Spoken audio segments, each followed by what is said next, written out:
Salam sejahtera bagi saudara semua. Berjumpa di hari Jumat 16 September tahun 2022 ini, kami berharap semoga sukacita Tuhan selalu memenuhi hati saudara, meski hidup yang dijalani tak selalu sehat ataupun senang.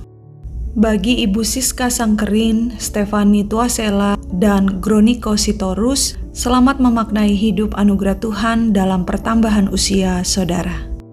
Kini, saatnya kita merenungkan firman Tuhan. Maka mari lebih dahulu kita berdoa. Biarlah hidup kami ini selalu beralaskan firman-Mu ya Tuhan. Tuntunlah kami dalam hikmat-Mu, agar pengertian, kebenaran, dan kehendak-Mu mengarahkan kami pada kehidupan yang berkenan di hadapan-Mu. Amin. Daniel pasal 5 ayat 1 hingga 16 menyatakan, Raja Belsyazar mengadakan perjamuan yang besar untuk para pembesarnya, 1.000 orang jumlahnya, dan di hadapan 1.000 orang itu ia minum anggur. Dalam kemabukan anggur, Belsyazar menitahkan orang membawa perkakas dari emas dan perak yang telah diambil oleh Nebukadnezar ayahnya dari dalam bait suci di Yerusalem, supaya raja dan para pembesarnya, para istri dan para gundik mereka minum dari perkakas itu. Kemudian dibawalah perkakas dari emas dan perak itu yang diambil dari dalam bait suci rumah Allah di Yerusalem.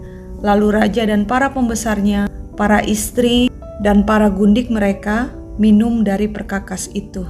Mereka minum anggur dan memuji-muji dewa-dewa dari emas dan perak, tembaga, besi, kayu, dan batu. Pada waktu itu juga tampaklah jari-jari tangan manusia menulis pada kapur dinding istana raja di depan kaki Dian, dan raja melihat punggung tangan yang sedang menulis itu. Lalu raja menjadi pucat dan pikiran-pikirannya menggelisahkan dia. Sendi-sendi pangkal pahanya menjadi lemas dan lututnya berantukan. Kemudian berserulah raja dengan keras supaya para ahli jampi, para kasdim, dan para ahli nujum dibawa menghadap. Berkatalah raja kepada para orang bijaksana di Babel itu, setiap orang yang dapat membaca tulisan ini dan dapat memberitahukan maknanya kepadaku, kepadanya akan dikenakan pakaian dari kain ungu dan lehernya akan dikalungkan rantai emas, dan di dalam kerajaanku ia akan mempunyai kekuasaan sebagai orang ketiga. Tetapi semua orang bijaksana dari raja yang telah datang menghadap tidak sanggup membaca tulisan itu dan tidak sanggup memberitahukan maknanya kepada raja. Sesudah itu sangatlah cemas hati Raja Belsyazar, dan ia menjadi pucat, juga para pembesarnya terperanjat.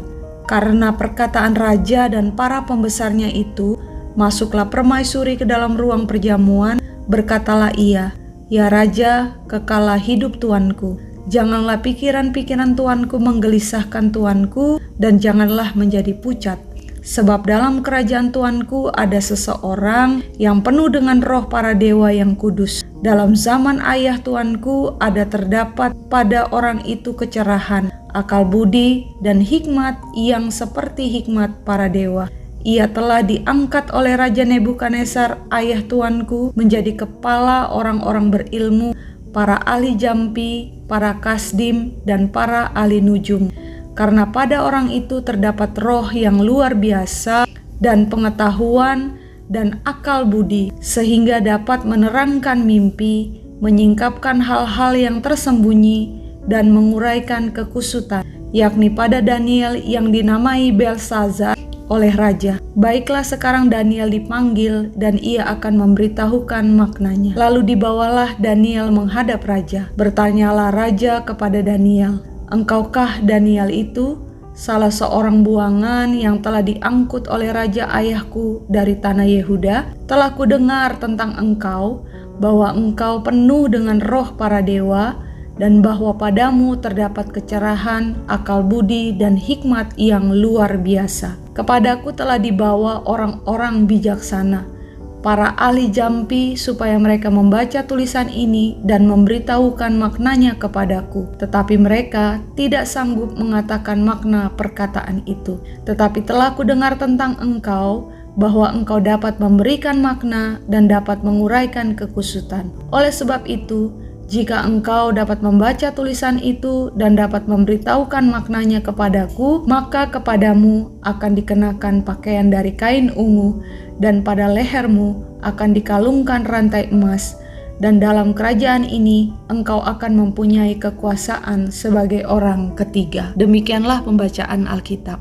Saudara yang Kristus kasihi, Nebukadnezar telah cukup ceroboh dalam bertindak, namun anaknya yakni Belsyazar nyatanya lebih ceroboh lagi. Apakah oleh karena kemabukan anggur seperti yang dijelaskan dalam bagian firman hari ini? Tidak, ia ceroboh oleh karena ketidakmampuannya mengendalikan diri sehingga melakukan tindakan penistaan terhadap kekudusan Allah. Berbeda dengan ayahnya yang mendapat pesan Allah melalui mimpi, ia dikatakan pada saat itu juga mendapat dan menyaksikan secara langsung pesan Allah yang disampaikan melalui tulisan di dinding. Bisa saja kita berpikir bahwa ceroboh adalah tindakan yang wajar dan manusiawi. Kerap kali ada unsur ketidaksengajaan di dalamnya. Namun nyatanya bisa mendatangkan masalah yang serius dan dampaknya pun fatal. Bagian firman Tuhan hari ini mencatatkan betapa Allah begitu serius memandang tindakan ceroboh itu, apalagi yang menyangkut kekudusannya. Sebab itu, sangatlah penting bagi kita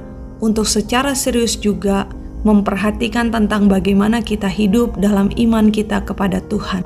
Mari pikirkan dan pertimbangkanlah terlebih dahulu dengan jernih, dalam, dan matang hal-hal yang hendak atau akan kita lakukan sebelum kita bertindak. Amin.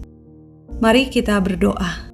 Bapa Maha Kasih yang memberikan kepada kami nafas kehidupan dan menganugerahkan pada kami hari baru untuk berrutinitas. Ajarilah kami ini senantiasa untuk berpaut terus kepadamu dan mengingat dengan sungguh bahkan tekun segala arahan kasih-Mu yang Engkau nyatakan melalui firman-Mu, agar kami tak tersesat, tak hidup ceroboh, tak tergelincir oleh karena perbuatan kami. Kepadamu ya Bapa, kami memohon. Di dalam nama Kristus, Sang Firman yang hidup, kami berdoa. Amin. Semangat berrutinitas, Tuhan beserta kita sekalian.